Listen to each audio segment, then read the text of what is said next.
Cricket की बात में आपका स्वागत है। दोस्तों, क्या आपने कभी सोचा है कि एक इनविंसिबल टीम जो पूरे टूर्नामेंट में एक भी मैच नहीं हारी, वो अचानक सेमीफाइनल में कैसे ढेर हो गई? आज हम बात करेंगे ईडन गार्डन्स के उस ऐतिहासिक मुकाबले की जहां न्यूजीलैंड ने साउथ अफ्रीका का अनबीटेबल रिकॉर्ड को तोड़कर उन्हें टूर्नामेंट से बाहर कर दिया। ईडन गार्डन्स में न्यूजीलैंड ने टॉस जीतकर पहले बॉलिंग चुनी। पिछले दिन की पिच रिपोर्ट को देखकर मिचेल सेंटनर का यह फैसला मास्टर स्ट्रोक साबित होने वाला था। साउथ अफ्रीका बैटिंग करने उतरी, लेकिन उनकी शुरुआत किसी बुरे ख्वाब जैसी रही। पूरी टीम मिलकर सिर्फ 159 रन ही बना सकी। इस वर्ल्ड कप में प्रोटियस का यह सबसे कमजोर स्कोर था। पावर प्ले में ही कीवी बॉलर्स ने कहर बरपा दिया। क्विंटन डिकॉक और रिकेल्टन बिना खाता खोले ही पवेलियन लौट गए। इन बैक टू बैक विकेट्स ने साउथ अफ्रीका की कमर तोड़ दी। सबकी नजरें एडन मार्क्रम पर थी, लेकिन उनका एक गलत शॉट और डैरिल मिचेल का लॉन्ग ऑन पर वो शानदार कैच, क्या वो रिस्क लेना जरूरी था? अगर मार्क्रम थोड़ा और रुकते तो शायद कहानी कुछ और होती। डेविड मिलर से उम्मीद थी, लेकिन वो भी रविंद्र की बॉल पर मात खा गए। 9 ओवर खत्म होने तक साउथ अफ्रीका ने अपने 5 बड़े खिलाड़ी खो दिए थे और स्कोर था सिर्फ 77। मुश्किल वक्त में ट्रिस्टन स्टब्स और मार्को यानसन ने 73 रन की पार्टनरशिप की। यानसन ने तो कमाल ही कर दिया। 30 बॉल में 55 रन, जिसमें 5 बड़े छक्के शामिल थे। न्यूजीलैंड को जीत के लिए 170 रन चाहिए थे। उनकी बैटिंग डेप्थ को देखते हुए ये टारगेट मुश्किल नहीं था, लेकिन वो मैच को जल्दी खत्म करने के मूड में उतरे। फिन एलन और टिम साइफर्ट ने साउथ अफ्रीका के पेस अटैक की धज्जियां उड़ा दी। पावर प्ले खत्म होते होते न्यूजीलैंड का रन रेट 14 तक पहुंच गया था। इसी बीच फिन एलन ने इतिहास रच दिया। उन्होंने T20 वर्ल्ड कप नॉकआउट का सबसे तेज शतक जला। सिर्फ 33 बॉल्स में 100 रन, 303 का स्ट्राइक रेट, 10 चौके और 8 छक्के। एलन ने ग्लेन फिलिप्स का रिकॉर्ड भी तोड़ दिया। वो दुनिया के उन चुने हुए खिलाड़ियों में शामिल हो गए जो इतनी तेजी से सेंचुरी बनाते हैं। एलन और सीफर्ट के बीच 117 रन की पार्टनरशिप सिर्फ 9 ओवर्स में हुई। सीफर्ट ने भी अपना अर्धशतक पूरा किया, सिर्फ 33 बॉल्स में 58 रन बनाकर, और इस पार्टनरशिप से न्यूजीलैंड को फाइनल्स में प्रवेश करने का स्ट्रॉन्ग कंटेंडर बना दिया। साउथ अफ्रीका की बॉलिंग सेमीफाइनल्स में पूरी तरह से बिखर गई। इंगीडी और मार्को यानसन बहुत महंगे साबित हुए। यानसन ने 53 रन दिए बिना किसी विकेट के। साउथ अफ्रीका की बॉलिंग में डिसिप्लिन की बिल्कुल कमी दिखी। सिर्फ कागिसो रबाडा ही ऐसे बॉलर थे जिनका इकोनॉमी 10 से कम था। बाकी सभी बॉलर्स का बुरा हाल था। साउथ अफ्रीका का वो बॉलिंग मैजिक सेमीफाइनल्स में गायब था। आखिर ऐसा क्या हुआ कि कीवी बैटर्स ने टारगेट चेस कर लिया इतनी आसानी से? शायद उनका फियरलेस अप्रोच और साउथ अफ्रीकन बॉलर्स की गलत लाइन लेंथ ही कारण थी। इसका सबसे बड़ा कारण था उनका डर पाला अंदाज। जब साउथ अफ्रीकन बॉलर्स ने सही लाइन और लेंथ पर बॉल नहीं डाली, तो न्यूजीलैंड के खिलाड़ियों ने उसका पूरा फायदा उठाया।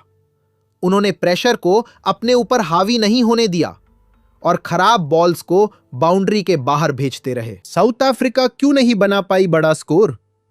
न्यूजीलैंड के पेसर्स और स्पिनर्स ने पिच का बेहतरीन इस्तेमाल किया और प्रोटियास को खुलकर खेलने का मौका नहीं दिया। असल में न्यूजीलैंड के तेज गेंदबाजों और स्पिनर्स ने पिच की कंडीशंस को बहुत जल्दी समझ लिया था। उन्होंने ऐसी एक्यूरेटली बॉलिंग की, प्रोटियास के बैटर्स को बड़े शॉट्स खेलने का कोई मौका ही नहीं मिला। हर ओवर में बनती डॉट बॉल्स ने उन पर दबाव बना दिया और इसी वजह से विकेट्स लगातार गिरती गईं। क्या ईडन गार्डन्स पर ड्यू फैक्टर का असर था, या फिर साउथ अफ्रीका के बॉलर्स प्रेशर नहीं झेल पाए? इंडिया वर्सेस वेस्टइंडीज के मैच के मुकाबले में यहां की पिच थोड़ी अलग खेल रही थी। क्या ईडन गार्डन्स के मैदान पर ड्यू फैक्टर ने खेल बिगाड़ा, या फिर साउथ अफ्रीका के बॉलर्स बड़े मैच का प्रेशर नहीं झेल पाए? देखा जाए तो इंडिया और वेस्टइंडीज के मैच के मुकाबले यहां की पिच थोड़ी अलग तरह से बिहेव कर रही थी। गेंद उतनी आसानी से बैट पर नहीं आ रही थी, लेकिन जब ओस गिरी तो बॉलिंग करना और भी मुश्किल हो गया, जिसका फायदा चेस करने वाली टीम को मिला। टॉस और पिच का किरदार हमेशा बड़ा होता है। साउथ अफ्रीका जीती, अहमदाबाद में जीती, वो कोलकाता में हार गई। अगर प्रोटियाज टॉस जीतकर पहले बॉलिंग करते तो क्या नतीजा बदल सकता था?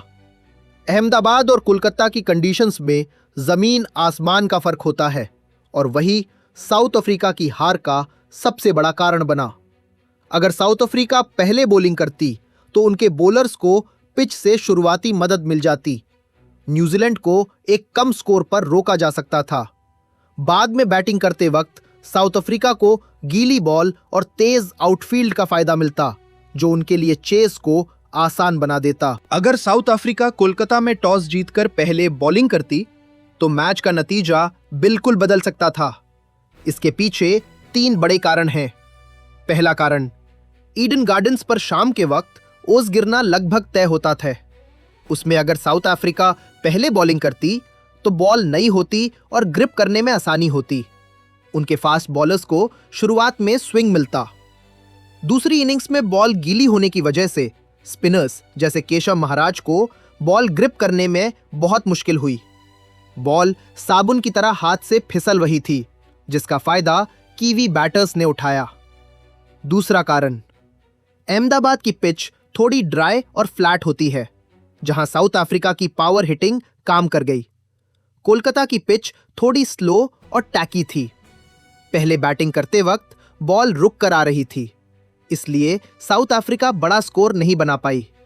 अगर वो पहले बॉलिंग करते तो न्यूजीलैंड के बैटर्स को भी वही मुश्किल होती और प्रोटियाज को टारगेट का अंदाजा रहता। तीसरा कारण, साउथ अफ्रीका का इतिहास रहा है कि वो टारगेट सेट करने में ज्यादा कंफर्टेबल रहते हैं, लेकिन बड़े मैचेस में चेस करते वक्त उनका रिकॉर्ड उतना अच्छा नहीं रहा। लेकिन ईडन गार्डन्स पर हालात उल्टी थी। वहां चेजिंग टीम को ओस की वजह से एडवांटेज मिल रहा था। ये साउथ अफ्रीका की सबसे बड़ी हार थी।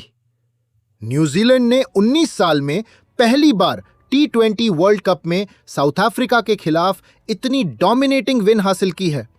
अब न्यूजीलैंड फाइनल में T20 वर्ल्ड कप इतिहास में पहली बार भारत से भिड़ेगी। दोस्तों, आपको क्या लगता है? क्या साउथ अफ्रीका की हार का कारण उनका पुराना चोकर्स टैग था या फिर फिन एलन की वो तूफानी बैटिंग?